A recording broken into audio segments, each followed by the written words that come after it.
Ministry wise PSDP उसके लिए चल रही है, लेकिन जो एनुअल प्लान था अगले साल का जो पेश किया गया उसकी मंजूरी दे दी गई और उसके साथ साथ जो अगले साल का तरक्याती बजट है उसकी रिकमेंडेशन भी कर दी गई। अब ये दोनों चीज़ें जो हैं वो अगले हफ्ते नेशनल इकनॉमिक काउंसिल के इजलास में जो वज़ीर आज़म जिसको चेयर करते हैं और जिसमें वज़राए आला भी शिरकत करेंगे, उसके अंदर रख दी जाएगी वहाँ पे हतमी सिफारिशात के लिए, ताकि उनको बजट के साथ असम्बली के सामने पेश कर दिया जाए मंजूरी के लिए। जो आज की एनुअल प्लान का मैं पहले आपको थोड़ी सी तफसील बता दूंगा और उसके बाद PSDP का जो तरक्याती बजट है उसका बता देंगे। अगले साल का मजमूई तौर पर शरह नमू जो है मईशत की रफ्तार तरक्की की जो है वो 4.8% एस्टिमेट की गई है जी, और वो इस साल के 3.94% से बढ़कर 4.8% तक जा रही है। पिछले साल के या इस साल रवां साल जो इस वक्त चल रहा है उसकी मैं एक हाईलाइट आपको बता दूं जो इतनी अभी तक जिसके बात नहीं की गई। और GDP का जो ग्रोथ है उसका 3.94% जो है उसकी तो बहुत बात हुई है, लेकिन आपको पता है एक और भी मेजर होता है, एक ब्रॉडर मेजर है जो उसको ग्रॉस नेशनल प्रोडक्ट या GNP कहा जाता है। तो उसमें जो डोमेस्टिक प्रोडक्ट है उसके अलावा रेमिटेंसेस भी शामिल हो जाते हैं कि क्योंकि हमारी बहुत ज़्यादा इस दफ़ा अल्हम्दुलिल्लाह स्ट्रॉन्ग ग्रोथ हुई है, बहुत बड़ी इजाफ़ा हुआ है। हमारे जो तरसीलात ज़र आती हैं बाहर से जो पाकिस्तानी हैं वो भिजवाते हैं और वो 21.7 अरब डॉलर से बढ़ के तखमीना ये है कि साल के ख़त्म होने तक 29.1 अरब डॉलर तक पहुँच जाएंगे। यानी आप समझ लें कि 7 अरब डॉलर से ज़्यादा 7.4 अरब डॉलर का एक साल में इजाफा, ये 34% इजाफा है। तो उसकी वजह से ये 3.94% का जो ग्रोथ था GDP का, और उसमें जब मैं रेमिटेंस ग्रोथ डालता हूँ तो मेरा GNP ग्रोथ जो है इस साल का रवां साल का वो 6.5% बनता है, जो पिछले 16 साल में सबसे ज़्यादा GNP का ग्रोथ है।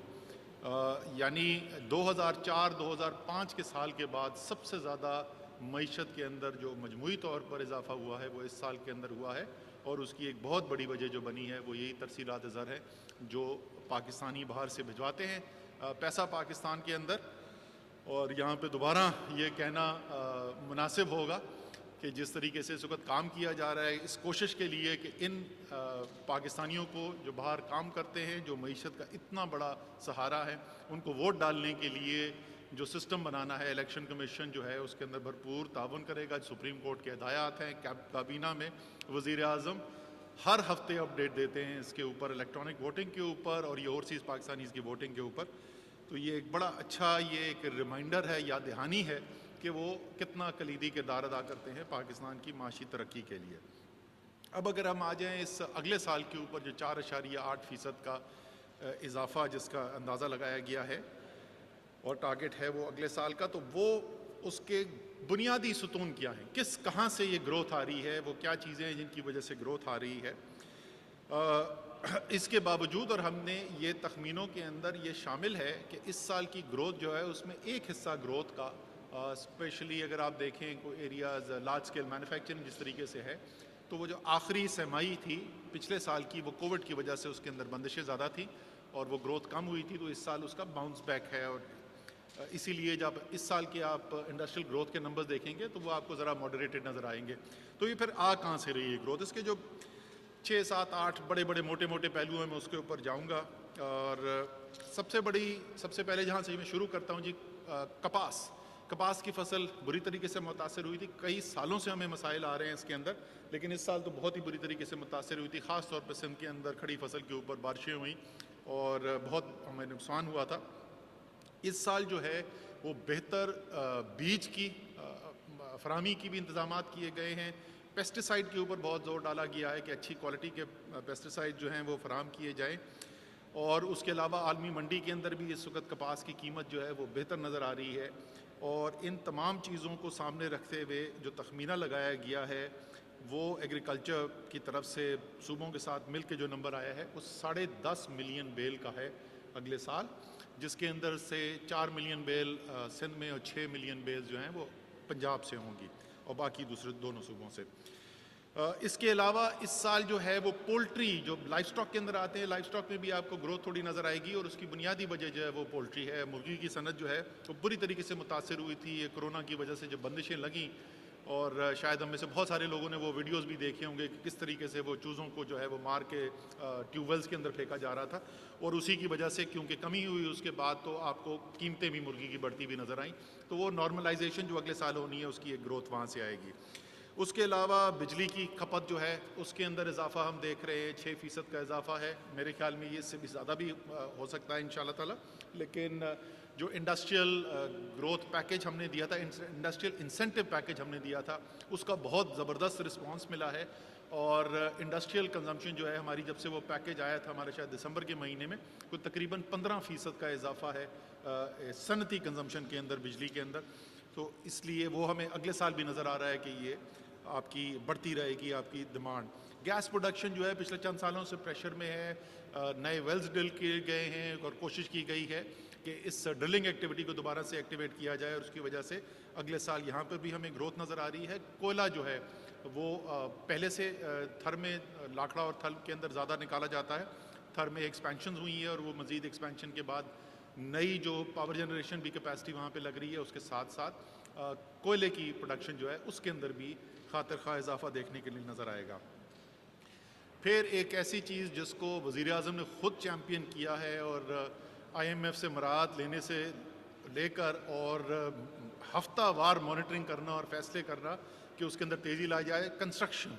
क्योंकि जो शहरी मईशत है उसके अंदर सबसे ज़्यादा जो लोगों को मजदूरी जिसके अंदर मिलती है वो कंस्ट्रक्शन है, और सबसे ज़्यादा इंडस्ट्रीज़ जिससे इफेक्ट होती हैं। और एक वजह इंडस्ट्रियल ग्रोथ की जो आपको इस वक्त नज़र आ रही है वो है ही कंस्ट्रक्शन, और उसने अभी पिक करना शुरू किया है। वो सस्टेंड हम देख रहे हैं ग्रोथ, अगले साल भी कंस्ट्रक्शन इंडस्ट्री जो है वो एक ड्राइवर बनेगा। इसी तरीके से एक्सपोर्ट्स जो हैं, जो इस साल भी हमें ग्रोथ नज़र आई, जो स्टैग्नेट हुआ था, और अगले साल मज़ीद इसके अंदर इजाफा नज़र आ रहा है। इस साल 25.2 अरब डॉलर और अगले साल 26.8 अरब डॉलर हम एक्सपोर्ट्स एक्सपेक्ट कर रहे हैं। इस साल के जो 25.2 अरब डॉलर हैं ये पिछले 10 साल के अंदर पाकिस्तान की सबसे ज़्यादा एक्सपोर्ट्स हैं। ये भी बड़े अफसोस की बात है कि हमने एक ऐसी चीज़ जो आप समझ सकते हैं कि मईशत की शहरग है, जब तक एक्सपोर्ट ना बढ़े आप तरक्की जो है सस्टेनेबल तरीके से नहीं कर सकते। वो 10 साल से इस जमूद का शिकार, बल्कि बीच में तो नीचे ही चली गई थी, बट इस साल जो है ये 10 साल में सबसे ज़्यादा एक्सपोर्ट्स इंशाल्लाह ताला होंगी। और अगले साल जो हमारा टारगेट रेट किया गया है, जो उम्मीद है कि हम अचीव करेंगे, वो 26.8 अरब डॉलर है, यानी वो पाकिस्तान की तारीख की सबसे ज़्यादा एक्सपोर्ट्स होंगी। तो एक ये भी वजह है। रेमिटेंस की ग्रोथ जो इस साल हुई थी वो तो बहुत ज़्यादा स्ट्रॉन्ग ग्रोथ थी, उतनी स्ट्रॉन्ग ग्रोथ नहीं हम आगे फैक्टर कर रहे, लेकिन फिर भी हम एक्सपेक्ट कर रहे हैं कि 29.1 अरब डॉलर से बढ़कर 31.3 अरब डॉलर से तकरीबन 2 अरब डॉलर का मजीद इसके अंदर इजाफा देख रहे हैं। स्टेट बैंक वाले बहुत कॉन्फिडेंट हैं कि जो पॉलिसीज़ लाई गई हैं, जो आसानियाँ पैदा की गई हैं, उसके बाद इसके अंदर शायद इससे भी ज़्यादा इजाफा हो सकता है। लेकिन फ़िलहाल जो है अगले साल की तरसीलात ज़र का नंबर जो है वो 31.3 अरब डॉलर लिया गया है।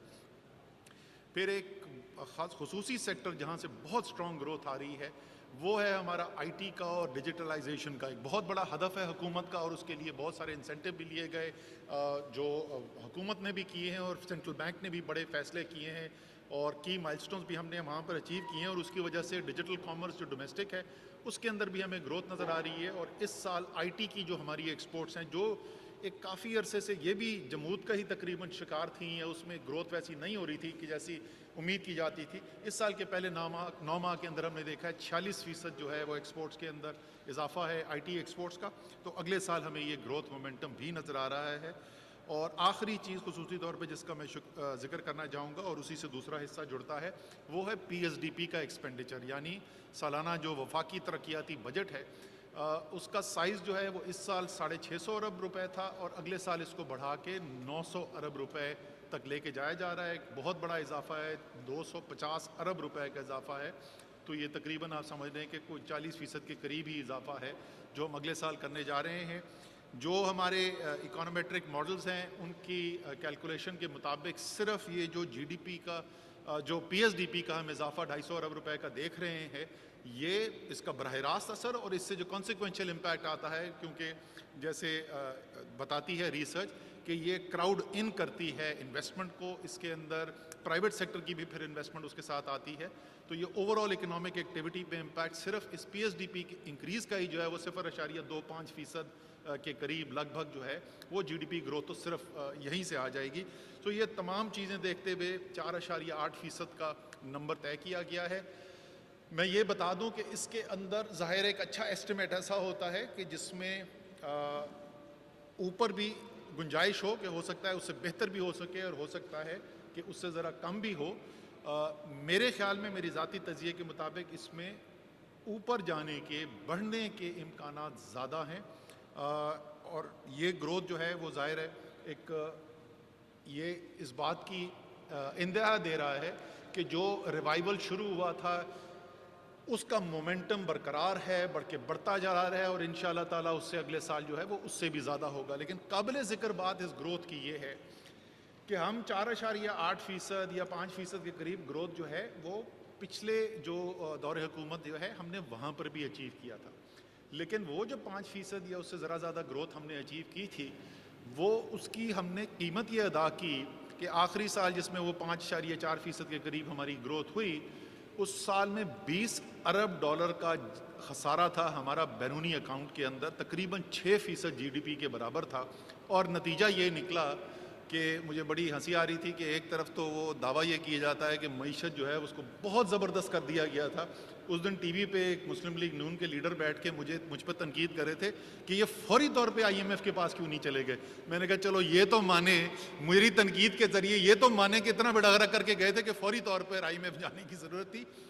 ये अगले साल का 4.8% का जो जीडीपी ग्रोथ का नंबर आप देख रहे हैं, इसमें हमारे तखमीने के मुताबिक 0.7 बिलियन फीसद ऑफ जीडीपी या 2.3 अरब डॉलर का करंट अकाउंट डेफिसिट होगा। इस साल हम एक्सपेक्ट कर रहे हैं कि एक माइनर सरप्लस के साथ करंट अकाउंट के हम साल ख़त्म करेंगे, जो एक दिहाई के बाद ये हो रहा है कि हम करंट अकाउंट सरप्लस रन कर रहे हैं। और अगले साल भी जैसे मैंने कहा कि 0.7%, 1% से भी कम, उमूमी तौर पर यह समझा जाता है कि पाकिस्तान की मईशत जैसी है और हमारी जो फाइनेंस करने की कैपेसिटी है, 2% तक अगर जीडीपी का करंट अकाउंट डेफिसिट हो तो वो हमारी मईशत बर्दाश्त कर सकती है। ज़ाहिर है जब आप क्राइसिस में हैं तो उससे भी आपको कम लाने की ज़रूरत थी।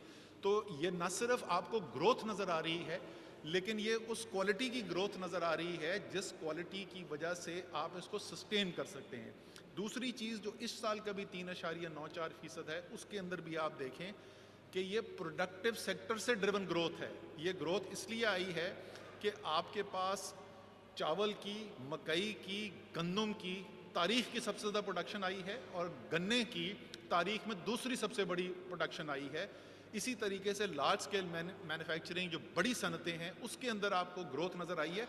तो ये प्रोडक्टिव सेक्टर्स हैं, वो पैदावारी सेक्टर्स हैं जहाँ से ये ग्रोथ आई है। ये वो वाली ग्रोथ नहीं है जो कंजम्पशन ड्रिवन ग्रोथ होती है। और यही वजह है कि इतनी बड़ी ग्रोथ के बावजूद आपको करंट अकाउंट जो है वो ब्रेक इवन कम से कम नज़र आ रहा है, या थोड़ा बहुत सरप्लस ही नज़र आ रहा है। तो क्यों, और ये अगर आप जाएं पिछले 2 साल 3 साल पहले, आप हमारा मंशूर पढ़ लें, हमारी पॉलिसी स्टेटमेंट सुन लें, ये सारी डायरेक्शन यही थी कि सस्टेनेबल पाथ पे लाना है, प्रोडक्टिव सेक्टर से ग्रोथ लेकर आनी है, एक्सपोर्ट से ग्रोथ लेकर आनी है, और ताकि उसको सस्टेन किया जा सके और ये ना हो कि 3 साल ग्रोथ और वापस हम IMF के पास पहुंच जाए। तो ये तो था जी अगले साल की जो हाइलाइट्स हैं। इसी से आखिरी एक नंबर में इंपॉर्टेंट बता दूं कि 16% जो है वो इन्वेस्टमेंट टू जीडीपी रेशो का नंबर हम अगले साल देख रहे हैं, इस साल के 15.2% से। और उसकी कुछ वजह जो है वो डायरेक्ट पब्लिक सेक्टर स्पेंडिंग है, ये पीएसडीपी के नंबर्स मैंने आपको बताए, और बाकी उसके अंदर जो इजाफा आपको नज़र आ रहा है वो प्राइवेट सेक्टर की जो उसके साथ साथ इन्वेस्टमेंट बढ़ेगी। पीएसडीपी की थोड़ी सी हाइलाइट्स बता दूं जी आपको। पीएसडीपी की हाइलाइट्स के अंदर जैसे मैंने पहले जिक्र किया 900 अरब है और इसकी पूरी इंशाल्लाह ताला कोशिश करेंगे फुल यूटिलाइजेशन की, और अगर हम इसको यूटिलाइज़ कर जाते हैं तो ये पाकिस्तान की तारीख का सबसे बड़ा तरक्याती अखराजात होंगे, वफाकी अखराजात। इसके अंदर हाइलाइट्स अगर आप 3-4 चीज़ें मैं जिसको हाईलाइट करना चाहता हूँ, एक तो ये है कि इस 900 अरब रुपए के अंदर एक बड़ी रकम रखी गई है, तकरीबन 60-70 अरब रुपए रखे गए हैं जिसको हम कहते हैं वायबिलिटी गैप फंड या VGF। और ये जो हमने एक इदारा बना था, कानून तो उसका बना था 2017 तक में, लेकिन वो इदारा फ़ाल नहीं था पिछले साल तक। अब हमारे पास पिछले साल से उसके अंदर पूरी चीफ एग्जीक्यूटिव फुल टाइम भी हैं, हमने बोर्ड भी उसमें चेंजेस की हैं, और अब जो है वो फ़ाल इदारा जो है रिजल्ट्स उसने डिलीवर करने शुरू कर दिए हैं। पिछले 2 माह के अंदर ही हमने एक 40 अरब रुपए का सियालकोट खारियां का मंसूबा इसी पब्लिक प्राइवेट पार्टनरशिप अथॉरिटी के ज़रिए मंजूर करवाया, और तकरीबन 200 अरब रुपए का सक्कर हैदराबाद हमने अप्रूव कराया। अगले साल के अंदर जो हम इसके अंदर टोटल अप्रूवल कराने जा रहे हैं, जो अप्रूवल और उसके बाद उन मंसूबों के ऊपर काम शुरू हो जाएगा, वो तकरीबन 1 खरब रुपए के मंसूबे हैं, जो पब्लिक प्राइवेट पार्टनरशिप के मंसूबे हैं जिनका स्टार्ट होगा। तो ये हमारी जो पब्लिक सेक्टर स्पेंडिंग की जो कंस्ट्रेंट्स हैं, उसको साथ साथ ये बहुत ज़रूरी था कि हम इनोवेटिव नए तरीके जो हैं उससे अपनी डेवलपमेंट स्पेंडिंग को फाइनेंस करें। और उसका सबसे बड़ा, इस वजह से मैंने कहा कि 60 से 70 अरब रुपए हमने VGF में रखे हैं, लेकिन जो मंसूबे उससे लॉन्च होने जा रहे हैं वो तकरीबन 1 खरब रुपए के मंसूबे हैं। इनकी हाईलाइट्स मैं आपको बता दूं, नाम बता दूं, बड़े बड़े जो मंसूबे हैं, हैदराबाद सक्खर जिसका मैंने कहा मंजूरी हुई है, अगले साल वो कंस्ट्रक्शन में चला जाएगा। सियालकोट खारियाँ, कराची सर्कुलर रेलवे, खारियाँ रावलपिंडी, बलकसर मियाँ वाली, मुजफ्फरगढ़ मियाँ वाली, कराची कोटा चमन के पैकेजेस और कराची पिपरी फ्रेट कॉरिडोर, ये बड़े बड़े मंसूबे हैं जो तकरीबन 1 खरब रुपए के हैं। इसके साथ साथ जैसे सारे पाकिस्तानी जानते हैं, और पिछले चंद सालों में बहुत इसकी बात भी हुई है कि हम अपनी आबी ज़राए को पूरी तरीके से इस्तेमाल नहीं कर चुके हैं, और जो हाइडल इलेक्ट्रिसिटी है वो भी पोटेंशियल हम पूरा नहीं यूज़ करते, और उसके अलावा हमारे ज़ख़ीरा करने की कैपेसिटी भी महदूद है। तो पाकिस्तान की तारीख़ में ये पहली दफ़ा हो रहा है कि इतने डैम्स के ऊपर एक साथ काम हो रहा है, उसकी फ़ंडिंग जारी रहेगी जी। दयामीर बादशाह डैम, मोमन डैम, दासू, ये सब हमारे चलते रहेंगे, और तकरीबन पानी के शोबे के अंदर ये बड़े डैम्स प्लस उसके अलावा जो छोटे मंसूबे हैं मुख्तलिफ सूबों के अंदर, तो तकरीबन 100 अरब रुपए की PSDP की इनकी फ़ंडिंग जाएगी जी, इस 900 में से। और इसके अलावा वापडा के ओन रिसोर्स से जो फंडिंग होगी वो इससे ऊपर होगी, और मैं वापडा को भी मुबारकबाद देना चाहता हूँ। बड़ी एक माइलस्टोन ट्रांजैक्शन की है उन्होंने, पहले अपनी लिस्टिंग कराई, इंटरनेशनल क्रेडिट रेटिंग ली, और बड़ी अच्छी रेटिंग उनको मिली, और $500 मिलियन का उन्होंने जो क्लीन बॉन्ड इशू किया था, बड़ा ज़बरदस्त रिस्पॉन्स आया है, और उस $500 मिलियन से कहीं ज़्यादा की उनके पास ऑफ़र आ गई है। तो मैं वापडा को ख़ास तौर पर इस वक्त मुबारकबाद देना चाहता हूँ। फिर इसके अलावा जो हाईलाइट्स हैं जी, वो उसके अंदर शामिल हैं। ज़ाहिर है जो वज़ीर आज़म ने पिछले 1 साल के अंदर 4 खुसूसी डेवलपमेंट पैकेजेस वज़ीर आज़म ने तरक्याती पैकेजेस का ऐलान किया था, जिसके अंदर कराची सिंध के मुख्तलिफ जो हैं कराची और दूसरे सिंध के जो मुख्तलिफ तरजीहाती अजला थे उनके लिए 2 पैकेजेस थे। फिर बलूचिस्तान के तरजीहाती अजला के लिए खसूसी पैकेज था, और गिलगित बल्तिस्तान के लिए। तो वो तमाम जो वज़ीर आज़म के पैकेज थे, उनके जो स्कीमें हैं, उनका इसके PSDP के अंदर एलोकेशन की गई है। और खसूसी उसके अलावा ज़ाहिर है 10 बिलियन ट्री सुनामी वज़ीर आज़म का एक बड़ा सिग्नेचर प्रोजेक्ट मैं कहूँगा, जिसकी आलमी उसको हमें पाकिस्तान को बहुत पॉजिटिव उसके फ़ीडबैक भी मिली है, बड़ी पाकिस्तान की तारीफ़ भी की गई है। एक ग्लोबल कमिटमेंट पाकिस्तान ने दिखाई है जो बहुत कम मुल्कों ने दिखाई है, और मैं कहूँगा पाकिस्तान ने ग्लोबल लीडरशिप दिखाई है इस एरिया के अंदर, तो उसकी फ़ंडिंग जो है वो खातिर खा इसके अंदर मौजूद है। 2 एरियाज़ जिस पे तहरीक इंसाफ का हमेशा से बहुत ज़्यादा जोर रहा है, जब खैबर पख्तूनख्वा में पिछली दफ़ा हुकूमत थी तो उस वक्त भी हम बड़ी फ़ंडिंग करते थे, और वो हैं सेहत और तालीम के एरियाज़, और इनके अंदर भी जो है वो बड़ी फ़ंडिंग रखी गई है। एलोकेशन हेल्थ सेक्टर की जो तकरीबन आप समझ लें कि 11-12 अरब रुपए के करीब होती थी, वो अगले साल जो है वो 28 अरब रुपए की फ़ंडिंग रखी गई है। हमारे प्रोजेक्ट्स जो हैं हेल्थ के जो सेक्टर के हैं। इस साल जो कोविड रिस्पांस के तहत जो हमने फ़ंडिंग रखी थी, तो 60 अरब रुपए के मंसूबे उसके अंदर रखे गए थे, जो मुख्तलिफ सूबों के ज़रिए एक्सिक्यूट हो रहे हैं उनकी पार्टनरशिप के साथ, और सूबों ने इसके साथ अपनी रकम बनानी है। तो जो टोटल ये मंसूबे हैं, ये फिर उनकी रकम जो है वो तकरीबन 100 अरब रुपए से ऊपर चली जाएगी। और आखिर में एजुकेशन, ज़ाहिर है हम लोग, हमारा यकीन है कि जब तक तालीम याफ्ता नहीं होगा, हुनर नहीं सीखेंगे पाकिस्तानी, तो मुकाबला नहीं कर सकते दुनिया के साथ। तो जो एलोकेशन रखी गई है HEC की, हायर एजुकेशन कमीशन की, वो 37 अरब रुपए का बजट रखा गया है। मुझे याद है जब हमारी हुकूमत आई थी उससे पहले आखिरी साल के अंदर 18.4, जहाँ तक मुझे याद पड़ता है, एक्सपेंडिचर हुआ था हायर एजुकेशन कमीशन का, तो आप समझ लें कि 3 साल के अंदर उसको दोगुना कर दिया गया है। इसके साथ स्किल्स डेवलपमेंट का एक स्पेशल प्रोग्राम कामयाब जवान के तहत जो है 5 अरब रुपए उस प्रोग्राम के लिए, जिसमें स्किल हुनरमंद पाकिस्तान शामिल है, उसके लिए की जाएंगे। तो 42 अरब रुपए से ज़्यादा तालीम के लिए हमने इसके अंदर रखे हैं। तो ये इसकी ओवरऑल हाईलाइट्स थी जी, आपके अगर जो भी सवालात हो उसके बाद।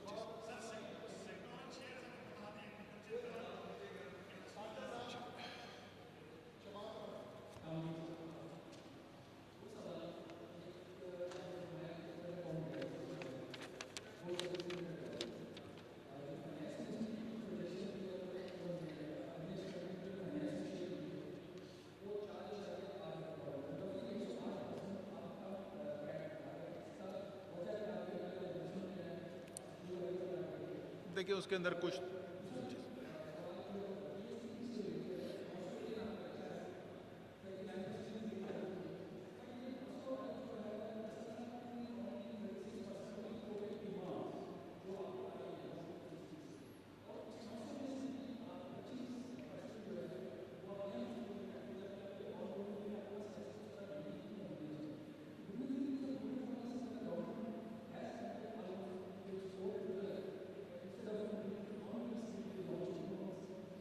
अच्छा, पहली बात मैं दूसरे वाले सवाल का पहले जवाब दे दूं। This is the standard procedure, हमेशा से ऐसे किया जाता है। कभी भी ऐसा नहीं होता कि पुराने मंसूबे ख़त्म करने के लिए आप बिल्कुल नए मंसूबे तमाम बंद कर दें। हमेशा कॉम्बिनेशन लेके चली जाती है और ऐसा ही होता है। तकरीबन जो रेशो है वो भी ऐसे ही रखा जाता है, 70-30 का, 75-25 के करीब का जो है रेशो रखा जाता है। जो जारी मंसूबे हैं उनके ऊपर काम करने के लिए, जो नए मंसूबे हैं, बहुत सारे मंसूबे जो नए हमें शुरू किए जा रहे हैं वो कलील मुद्दत के मंसूबे भी हैं जो साल 2 साल के अंदर मुकम्मल भी हो जाएंगे। तो ये ऐसे नहीं है कि बहुत कोई लंबे पीरियड के मंसूबे जो हैं उसके अंदर शामिल किया गया है। जहाँ तक डिमांड आप ज़्यादा की बात करें, डिमांड तो बिल्कुल ज़्यादा है, उसमें तो कोई शक नहीं, डिमांड हमेशा ज़्यादा होती है। लेकिन जैसे मैंने कहा कि ये हमेशा से ही ऐसे होता है कि ज़रूरत ज़्यादा होती है, हमारे पास कैपेसिटी कम होती है, और उसी को डील करने के लिए ये जो मैंने आपको पब्लिक प्राइवेट पार्टनरशिप के बारे में बताया, जिसकी बात हमेशा होती थी लेकिन उसको अमली जामा नहीं पहना सके थे अभी तक, वो आपको पहली दफ़ा एक बड़ी तादाद के अंदर होता हुआ नज़र आ रहा है। पावर सेक्टर के बाहर, पावर सेक्टर में तो पिछले 25-30 साल में ये हुआ है, लेकिन उस सेक्टर के बाहर ये इतने बड़े स्केल के ऊपर पहली दफ़ा आपको होता हुआ नज़र आ रहा है।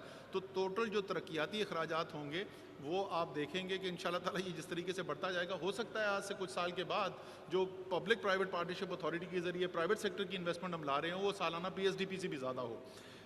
फिर आपने जो उसका सवाल पूछा था करंट अकाउंट, देखिए उनके थोड़े बहुत डिफरेंसेस हैं। उनके GDP ग्रोथ रेट भी 5% के था, तो ज़ाहिर है अगर मैं GDP ग्रोथ रेट बढ़ा दूंगा तो मेरा करंट अकाउंट डेफिसिट भी थोड़ा बढ़ जाएगा। बट ये जो आज का जस्ट फॉर सबको रिकॉर्ड के लिए कि जो फॉर्मल फोरम होता है जिसके थ्रू ये किया जाता है वो एनुअल प्लान कोऑर्डिनेशन कमेटी होती है, जिसमें फाइनेंस मिनिस्ट्री भी मौजूद थी आज और स्टेट बैंक ऑफ पाकिस्तान भी मौजूद था। तो ये सब मुतफ़िका नंबर्स हैं।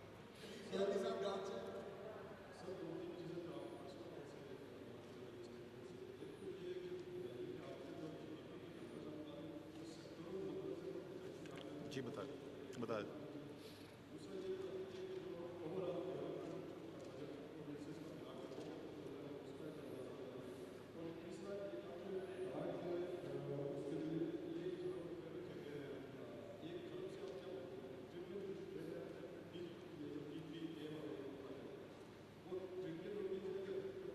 जी नहीं, वो ट्रिलियन में 1000 बिलियन है, 1000 बिलियन।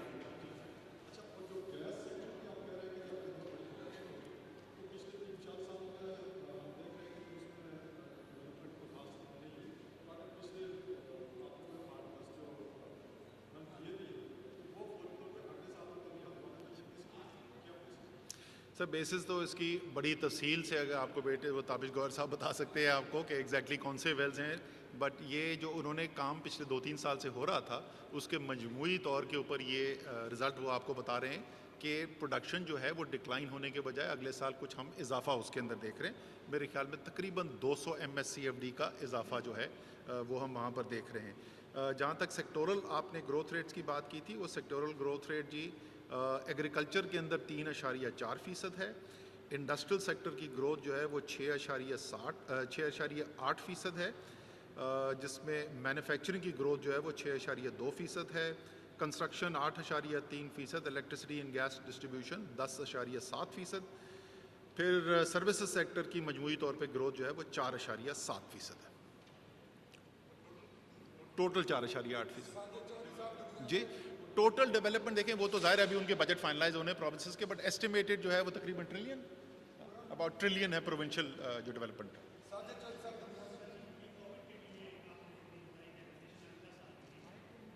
सॉरी जी, कोविड की सूरत हाल के बारे में आप पूछ रहे हैं? एलोकेशन देखें, कोविड के लिए हमारी जो एलोकेशन है वो मुख्तलिफ मद के अंदर जाती है। सो आपके एक तो जो हस्पतालों के अंदर हमारे ऑन गोइंग एक्सपेंडिचर्स होते हैं, पीपीई का एक्सपेंडिचर हो रहा है, ऑक्सीजन कंज्यूम हो रही है, दवाइयाँ हैं, एट्सेट्रा एट्सेट्रा, वो एक नॉर्मल ऑन गोइंग है। एक ज़माने में एक्सेप्शनल था, फेडरल गवर्नमेंट ने किया, एनडीएमए के ज़रिए किया, सारे उधर पहुँचाए। फिर हमने हस्पतालों के इमीडिएट फौरी तौर पे अपग्रेड के लिए जो है वो कुछ सेवरल बिलियन रुपीज़ उसके ऊपर खर्च किए गए थे, जिससे ये ऑक्सीजन की पूरी सप्लाई चेन इम्प्रूव की गई और 2800 से ज़्यादा ऑक्सीजन बेड सारे हस्पतालों में ऐड किए, वो भी पिछले साल हमने मुकम्मल कर लिया था। फिर ये कोविड रिस्पांस का हेल्थ सिस्टम की अपग्रेड के लिए जो मैंने बताया 60 अरब रुपए इस साल जो प्रोजेक्ट्स जो अप्रूव किए गए हैं, और उसमें प्रोविंसेस ने भी अपना शेयर डालना था, तो मेरे अंदाजे के मुताबिक तकरीबन ये 100 अरब रुपए के करीब पहुंच सकता है। तो ये तो एक दफ़ा का वन टाइम एक्सेप्शनल था जो वो अब मुकम्मल हो गया। अब अगले साल जो है वो जो ज़्यादातर जो पैसा खर्च होगा, वो बड़ा पैसा जो खर्च होगा वो होगा वैक्सीनेशन के ऊपर। और वैक्सीनेशन आप समझ लीजिए कि 1 मिलियन वैक्सीन जो है वो आप 10 से 12 मिलियन डॉलर्स की अब बात कर रहे हैं, और आगे हमने जितनी भी वैक्सीनेशन करनी है टोटल, उसके लिहाज से अगर आप ये देख लें तो मेरे ख्याल में कोई मैं अभी गलत नंबर कोट कर दूंगा, but $a few hundred million is the total expenditure, जिसमें से कोई मेरे ख्याल में 100 से $150 मिलियन इसी साल में खर्च हो जाएगा और बाकी भी जो है अगले साल के अंदर आएगा।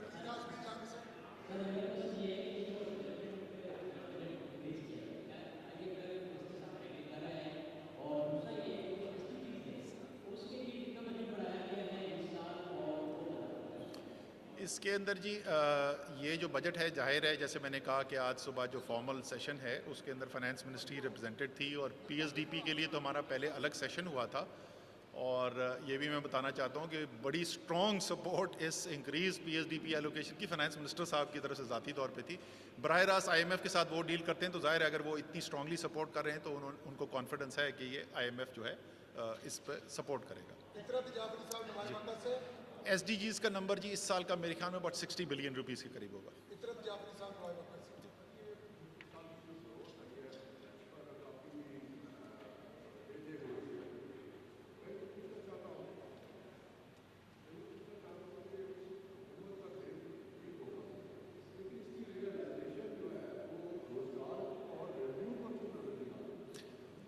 सर मैं आपको बताता हूँ, ये आज से काफ़ी अरसा पहले एक रिपोर्ट की थी, कई माह पहले पाकिस्तान ब्यूरो स्टैटिस्टिक्स ने, और उस पाकिस्तान ब्यूरो स्टैटिस्टिक्स की अगर आप रिपोर्ट देखें और उसमें एम्प्लॉयमेंट का कर्व देखें कि वो अप्रैल मई में कहाँ गया था और वो अक्टूबर नवंबर में कैसे वापस आया था, तो आपको ये जो रिकवरी है वो नज़र एम्प्लॉयमेंट नंबर में आती है। आपको पता है कि ओवरऑल पाकिस्तान के अंदर एम्प्लॉयमेंट के हाई फ्रीक्वेंसी डेटा नहीं प्रोड्यूस होता है। मेरी चीफ इकोनॉमिस्ट साहब जो पहले दिन मेरे साथ बैठे थे, इनको जो मैंने की आज दी थी उसमें से एक ये थी कि खुदा का वास्ता एम्प्लॉयमेंट का दुनिया के अंदर यूज़ किया जाता है as one of the leading indicators for seeing economic activity किधर जा रही है। अमेरिका के अंदर वो जो मंथली जॉब्स रिपोर्ट आती है, that is one of the key things that people are looking eight.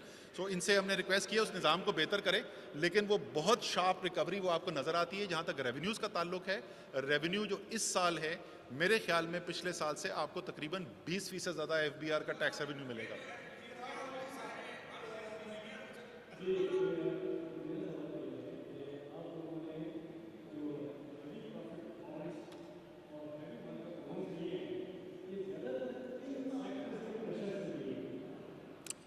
मैं सवाल समझा नहीं सर, थोड़ी जी सही सही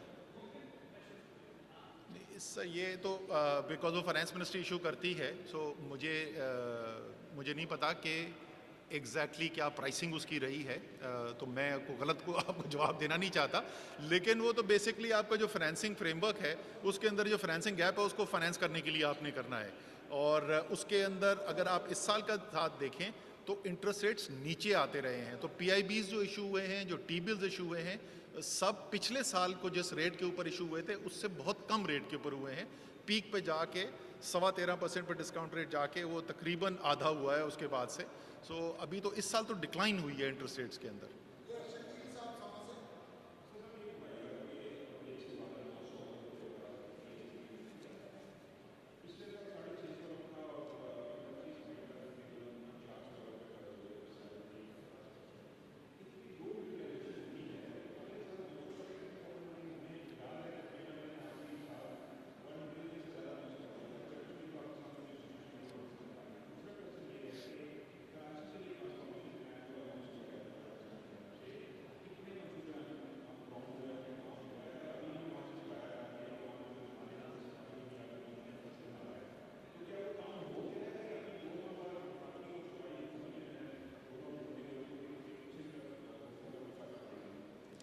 अच्छा जी, सूबाई हुकूमत तो रोज़ शाम को तोप लेके निकल जाती है कि मैं किस तरह फायर करूं, तो उनका तो नहीं मैं बता सकता 2 महीने बाद क्या करेंगे। देखें, जो आपने सवाल पूछे, क्या एब्जॉर्प्टिव कैपेसिटी के इश्यूज़ हैं हमारे निज़ाम के अंदर, और क्या 900 अरब रुपए की जो फंडिंग मिल रही है इसको मुकम्मल तौर पे इफ़ेक्टिवली यूटिलाइज़ करना एक चैलेंज है? बिल्कुल है, बिल्कुल आपका दुरुस्त सवाल है। और अगर ये बिज़नेस एज यूजुअल वाली अप्रोच से हमने काम किया तो या तो वो पैसा खर्च नहीं होगा या वो पैसा अच्छे तरीके से यूटिलाइज़ नहीं होगा। तो ये बिल्कुल इस साल के शुरू से, हमें जुलाई के महीने से, अगले मार्च में नहीं, इस साल के जुलाई से इसके ऊपर काम करने की ज़रूरत है। निज़ाम के अंदर बहुत सारी बेहतरी की गई है, आसानी पैदा की गई है। जो प्रिंसिपल अकाउंटिंग ऑफिसर्स हैं, मिनिस्ट्रीज़ के जो सेक्रेटरीज़ हैं, उनको बहुत ज़्यादा पावर्स दी गई हैं। उसके अलावा जो फाइनेंस की और प्लानिंग की जो अप्रूवल प्रोसेस थे उनके अंदर बहुत बेहतरी की गई है। सो ये सिस्टम इम्प्रूवमेंट की गई है। बट उसके अलावा भी जो है जो मॉनिटरिंग का निज़ाम है प्लानिंग कमीशन के अंदर, ये मेरी one of my highest priority है और उसके अंदर हमने बेहतरी लाई है, लेकिन मैं अभी मुतमईन नहीं हूँ, अभी उसमें और बहुत बेहतरी की ज़रूरत है। टेक्नोलॉजी हम उसको यूज़ कर रहे हैं, उसके अंदर सुपार्को की हमने प्रोजेक्ट, उसके अंदर अब वो लाइव इस वक्त हमें अपडेट देना शुरू कर दिया है। पहले ये कहते थे जी बलूचिस्तान में उधर प्रोजेक्ट हो रहा है, 4 महीने में एक दफ़ा बंदा वहाँ पे जाएगा। अब वो हर 4 दिन के बाद सैटेलाइट की रिपोर्ट हमें एग्जैक्ट नज़र आ जाता है प्रोग्रेस हुई या नहीं हुई। सो वो निज़ाम बेहतर किया जा रहा है, लेकिन फिर भी ये चैलेंज है, आपका सवाल दुरुस्त है, वो करना है। जहाँ तक कराची ट्रांसफॉर्मेशन प्लान में, एक सेकेंड, जहाँ तक कराची ट्रांसफॉर्मेशन पैकेज की बात है, 5 मंसूबे हैं वफाक के। उन 5 मंसूबों के अंदर 2 पे इस वक्त ग्राउंड पे काम हो रहा है। एक है स्टॉर्म वाटर ड्रेन का वो नालों वाला मंसूबा, उरंगी, अपना गुज्जर और महमूदाबाद, ये 3 नाले जो हैं इसके ऊपर काम हो रहा है। महमूदाबाद इस वक्त जो एक्सपेक्टेशन है, महमूदाबाद का काम मुकम्मल कर दिया जाएगा। और मुकम्मल से मेरा मतलब है सूएज वो बन गया, NED ने जो डिज़ाइन बताया उसके मुताबिक नाला बन गया, उसकी कंक्रीटिंग हो गई, उसके साथ सूएज लाइन डल गई और दोनों तरफ सड़क बन गई। ये पूरा जो है निज़ाम, ये महमूदाबाद का हमारी एक्सपेक्टेशन है कि जुलाई से पहले, जिस वक्त मानसून सीज़न आता है उससे पहले मुकम्मल हो जाएगा। गुज्जर और उरंगी के अंदर ये कोशिश की जा रही है कि वो कंक्रीटिंग और साथ वाली सड़कें तो शायद ना बन सकी हों उस वक्त तक, लेकिन कम से कम क्लीनिंग आउट पूरी हो चुकी हो, तजावुज़ात सारे हटाए जा चुके हों ताकि पानी बह सके वहाँ पर, तो फौरी तौर पे उसके ऊपर प्रॉब्लम नहीं होगा। लेकिन ये मैं आपको बता दूं कि उसके साथ 27 या 28 छोटे नाले हैं जो फीड करते हैं इसको, वो सूबाई हुकूमत ने उस पर काम करना है, उसके ऊपर वही आपको जवाब दे सकते हैं। दूसरा ग्रीन लाइन बस का मंसूबा है जो इंशाल्लाह ताला अगस्त सितंबर के अंदर वहाँ पे चलना शुरू हो जाएगा। दोनों रेलवेज़ के जो प्रोजेक्ट्स हैं, KCR जो है और कराची फ्रेट कॉरिडोर जो है, वो दोनों में कंसल्टेंट रिक्रूट ले लिए गए थे। अगले महीने दोनों कंसल्टेंट की रिपोर्ट आ जाएगी और अगले 3 माह के अंदर उम्मीद है कि ट्रांजैक्शन स्ट्रक्चर्स अप्रूव कर दिए जाएंगे ताकि प्रोजेक्ट्स को कंस्ट्रक्शन में ले जाया जा सके। आखिरी K4 है, K4 का डिज़ाइन रिविजिट हो रहा है, बापडा उसको रिविजिट करवा रहा है। जब वो मुकम्मल हो जाएगा तो अगले माली साल के अंदर उसके ऊपर भी काम शुरू हो जाएगा। ये 5 मनसूबे।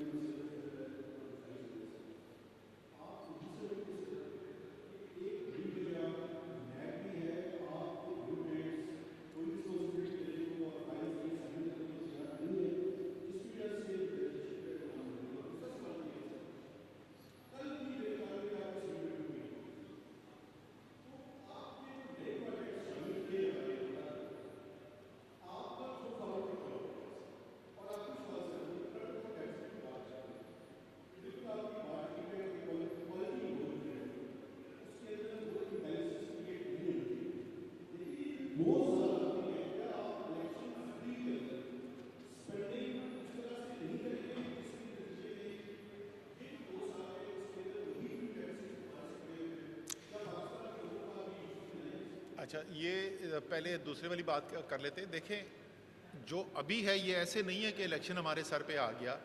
आप चले जाएं वापस अक्टूबर नवंबर के अंदर 2018 की, और फाइनेंस मिनिस्ट्री में हम जब बैठे हुए वहाँ पर फ्रेमवर्क बना रहे थे और हम आगे की प्रोजेक्शंस कर रहे थे, तो उस प्रोजेक्शन के अंदर भी यही था कि 2 साल मैक्रो स्टेबलाइजेशन का होगा। मैंने कल भी जिक्र किया था, मैं उसको आज या कल में ट्वीट करता हूँ।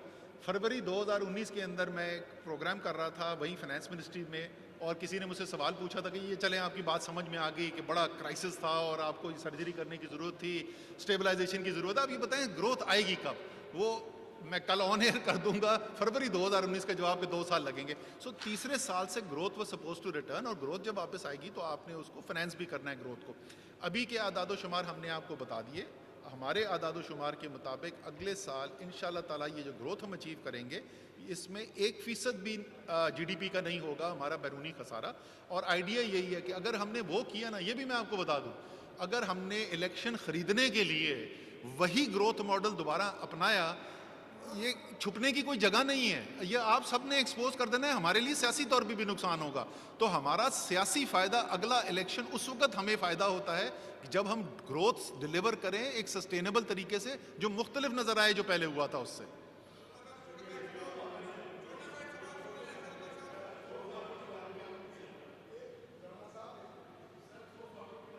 जी, थ्रो फॉरवर्ड का मैं आपको बता दूं, जैसे मैंने आपको बताया ज्यादातर प्रोजेक्ट जो है इसके अंदर जो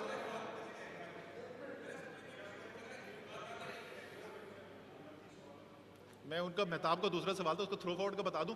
मेहताब, जो हमने इस साल जो प्रोजेक्ट्स हो रहे हैं ना, वो ज़्यादातर प्रोजेक्ट जो हैं वो बहुत लंबी जस्टेशन के प्रोजेक्ट्स नहीं ऐड हो रहे हैं। जो बड़ी जस्टेशन के प्रोजेक्ट से बड़े मंसूबे थे जिन पे 8-8, 10-10 साल, वो हम ऑलरेडी कर चुके हैं पिछले 3 सालों में। ML1 की उसके अंदर शामिल था, उसके अंदर ये बड़े डैम शामिल थे। सो अब जो आप मंसूबे देख रहे हैं ये ज़्यादातर नए मंसूबे वो हैं जो निस्बतन कम जस्टेशन के पीरियड के 3 साल 4 साल, और आपको पता है कि हमारा थ्रो फॉरवर्ड जो है वो तो तकरीबन 1 दिहाई का पहले चल रहा था। जी,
अच्छा जी, बहुत सारे आपने सवाल पूछ लिए। पहले आपने स्टंटिंग का सवाल पूछा था जी, उसके बाद आपने एग्रीकल्चर प्रोडक्शन का कहा था, और फिर टोल्स का कहा था ना।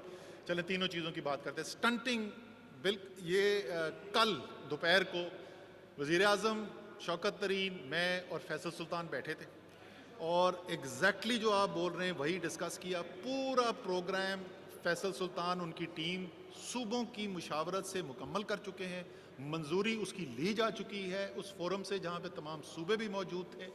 बहुत बड़ा प्रोग्राम है, 5 साल के अंदर 300 अरब से ज़्यादा का प्रोग्राम है। और कल की मीटिंग ये थी कि उसको किस तरीके से फाइनेंस किया जाएगा। उसमें 2 से 3 मुख्तलिफ आइडियाज़ जो हैं डिस्कस किए गए हैं। फाइनेंस मिनिस्टर उसको फाइनलाइज कर देंगे अगले हफ्ते 10 दिन के अंदर, 2 हफ्ते के अंदर, कि कैसे फाइनेंसिंग की जा रही है। लेकिन उस प्रोग्राम का आगाज़ पाकिस्तान की तारीख का सबसे बड़ा प्रोग्राम है। बिल्कुल आपने सही बात की कि हम हुनर तो सिखाते हैं बच्चे को, या हम डेवलपमेंट स्कीम करते हैं कि अगले से 2 साल के बाद फ़ायदा होगा या 4 साल के बाद फ़ायदा होगा। ये तो पूरी नस्ल की चेंज है। सो बिल्कुल वो वज़ीर आज़म ने जो पहली तकरीर में बात की थी वो कमिटेड है, और उसका प्रूफ जो है वो आपको ज़मीन पे नज़र आना शुरू हो जाएगा अगले साल के अंदर। बहुत बड़ा प्रोग्राम को तकरीबन 400 अरब रुपए का प्रोग्राम लॉन्च होने वाला है ये अगले माली साल के अंदर, शुरू में अगले माली साल के। दूसरी चीज़ जो आपने पूछी थी, आपने कहा कि कुछ नहीं कर रहे हैं।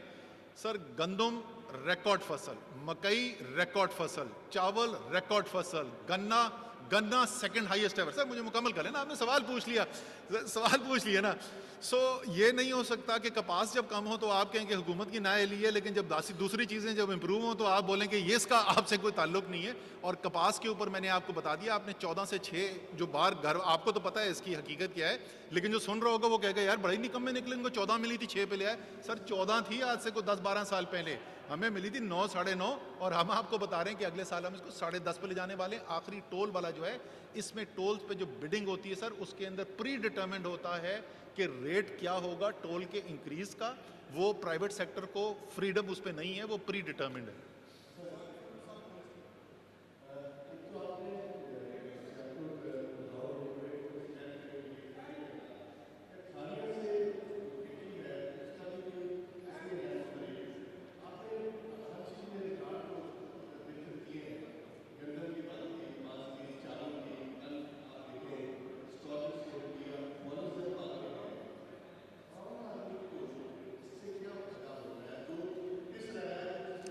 सही, सही, बिल्कुल सही है जी। अच्छा जी, इसका पहली बात तो ये कर दें कि आम आदमी को इससे क्या फ़ायदा हुआ जनाब। जो एग्रीकल्चर का ज़रई जो शोबा है, उसके अंदर जो तखमीना है कि इस साल कितनी आमदनी मज़ीद लोगों के हाथ में गई, वो 1000 अरब रुपए है। 1000 अरब रुपए पाकिस्तानी किसान के पास गया, वो किसी गैर मुल्की किसान के पास नहीं गया।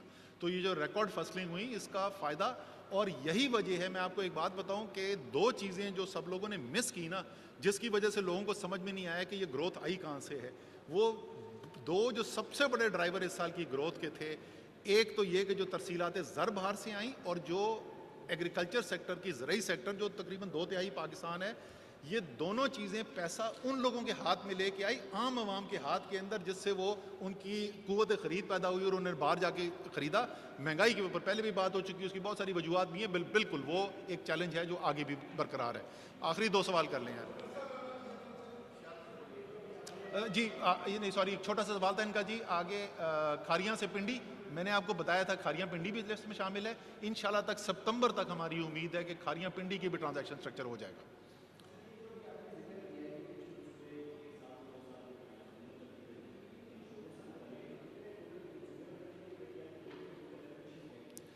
सर मैं तो वो पूरा सेक्टोरल तो आपको बता दिया, बट ज़्यादातर जो मंसूबे मैंने आपको बताया, जो हैवी फंडिंग हो रही है इन मंसूबों की, जो बहुत ज़्यादा तवील मुद्दत नहीं है, क्योंकि बड़े जो तवील मुद्दत मंसूबे हैं, या तो वो उसके अंदर शामिल हैं आपके डैम, जो बड़े डैम्स हैं, ML1 है, उस किस्म के मंसूबे हैं।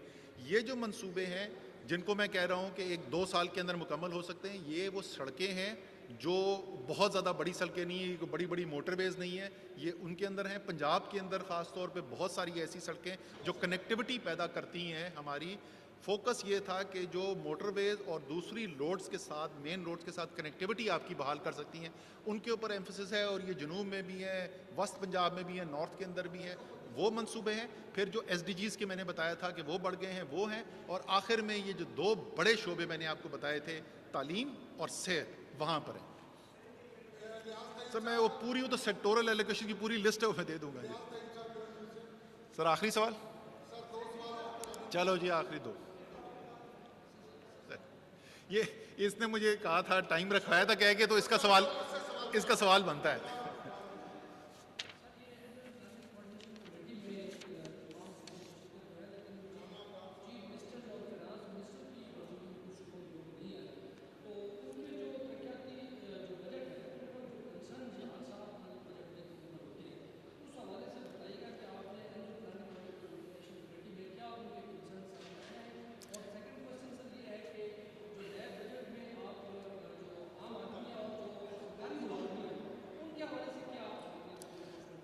अच्छा, ये मैं दोनों चीज़ों का जवाब देता हूँ। एक पहले किसी ने बड़ा इंपॉर्टेंट अहम सवाल पूछा था, मेहताब शायद पूछ रहा था, नैब। सर वो सिर्फ तरक्याती अखराजात नहीं है मेहताब, पूरा सिस्टम जो है वो फ्रीज होके रह गया है।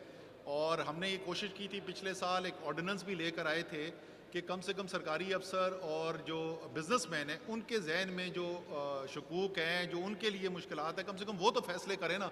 तो सरमायाकारी करने से लोग डर रहे हैं, उसके बाद सियासतदान आपस में लड़ते रहेंगे। कोई नैब लॉ के ऊपर अगर सियासतदानों पे इतफाक हो गया तो उसको देखा जाएगा, इनको तो कर लें। उस वक्त नहीं इतफाक किया गया। मेरी राय ये है, मैं वज़ीर आज़म से पहले भी बोल चुका हूँ, हमें अब वो फौरी तौर पर कानून लेके आना चाहिए। हमारे पास नंबर्स मौजूद हैं, अगर सेनेट के अंदर तकरीबन बराबर हैं, कि नहीं भी वहाँ से होता तो जॉइंट सेशन के अंदर तो हमारे पास नंबर मौजूद हैं। ये बड़ी ज़रूरी चीज़ हमें करनी चाहिए।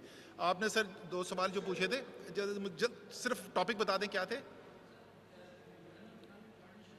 सूबों का, ठीक है। दूसरा जी, अच्छा, दूसरे वाले जो सवाल है ना कि सरकारी मुलाजमीन के लिए बजट में, वो तो बजट के अंदर आएगा, वो उसका इस एनुअल प्लान की कोऑर्डिनेशन की मीटिंग से ताल्लुक़ नहीं हो। फाइनेंस मिनिस्ट्री जो है वो फाइनेंस मिनिस्टर उसका फैसला करेंगे। उम्मीद मेरी यही है कि सरकारी अफसरों के लिए भी अच्छी खबर होगी उस बजट के लिए अंदर। जो आपने सूबों की बात की, सूबाई वज़राए आला आज के सेशन में नहीं थे, बट ज़ाहिर है उनकी सूबाई हुकूमतें वहाँ पर रिप्रेजेंटेड थी, और हतमी जो उसकी सिफारशात हैं वो करनी ही NEC ने है अगले के अंदर, जिसके अंदर वज़ीर आज़म उसको चेयर करेंगे, वज़राए आला तमाम मौजूद होते हैं। क्या सूबों के खदशात हैं? खदशात तो मैं उनको नहीं कहूँगा, लेकिन ज़ाहिर है हर एक की अपनी ख्वाहिश होती है कि मेरे सूबे के लिए कोई और मंसूबे किए जाएँ। हमने काफ़ी मुशावरत से काम करने की कोशिश की है चारों सूबों के साथ, तो काफ़ी हद तक तो मेरे ख्याल में अकोमोडेट हो गए, लेकिन ज़ाहिर है वो कभी भी मुकम्मल तौर पे मुतमईन नहीं हो सकते, बिकॉज लिमिटेड बजट है और ख्वाहिशात ज़्यादा है।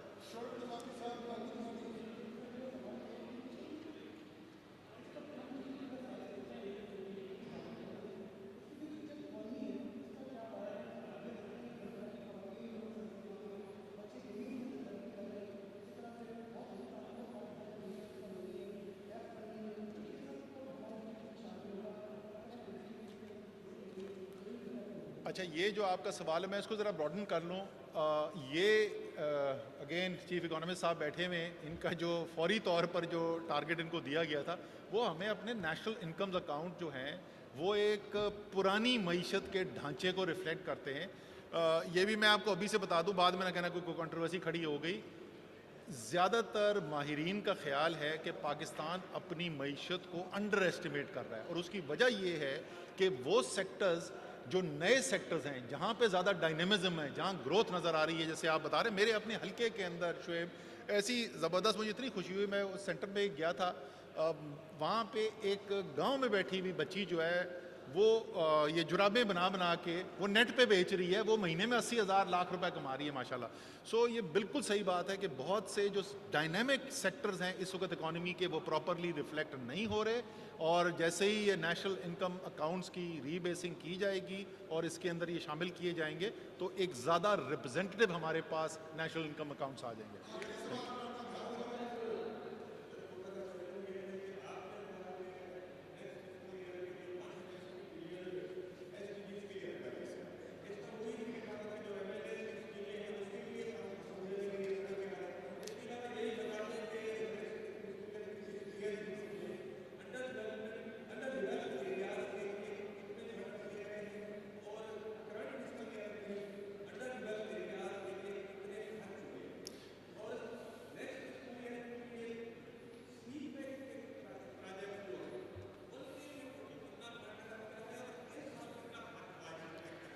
अच्छा, सीपेक का तो मैं पूरा वो तफसीली पहले आपको बता चुका हूँ कि पहले पिछले 3 साल के अंदर कितने हुए हैं, वो तो सैकड़ों अरब रुपए हो गए।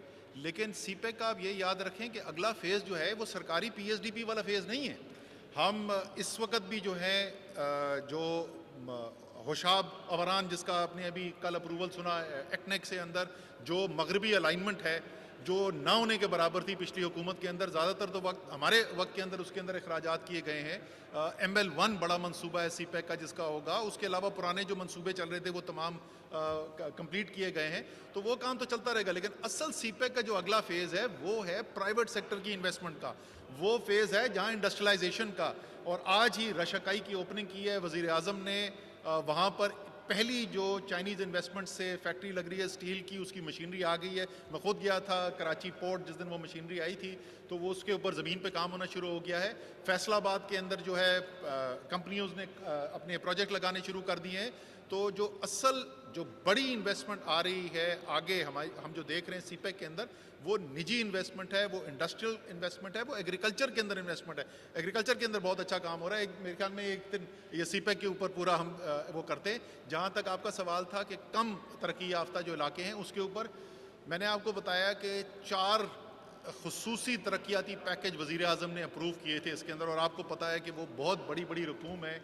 वफाक का जो हिस्सा है कराची के लिए वो 600 कुछ अरब रुपए का था, 446 अरब रुपए का सिंध का पैकेज था, इसी तरीके से तकरीबन 600 अरब रुपए का जनूबी बलूचिस्तान का था, और 370 अरब रुपए का गिलगित बल्तिस्तान का पैकेज था। और मकसद यही है कि कराची की खुसूसी सिचुएशन है, सबसे बड़ा पाकिस्तान का रेवेन्यू देने वाला शहर, जिसको बुरी तरीके से नेगलेक्ट किया गया है, तो उसकी महरूमी है, उसको हमने ठीक करना था। बाकी ये सारे हैं ही पैकेज उन इलाकों के लिए, उन अजला के लिए जो सबसे ज़्यादा तरक्की की दौर में पीछे रह गए। तो बहुत एक वज़ीर आज़म का एक जो विज़न है कि तमाम पाकिस्तान के लोग जो हैं, चाहे वो गरीब हो अमीर हो, रियासत ने सबके लिए काम करना है और कमज़ोर के लिए ज़्यादा काम करना है। इसीलिए इसी तरीके से तरक्याती काम जो है वो सारे पाकिस्तान के लिए करने हैं, लेकिन वो इलाके जो पीछे रह गए उनके लिए खुसूसी तवज्जो देनी है। Thank you very much ji.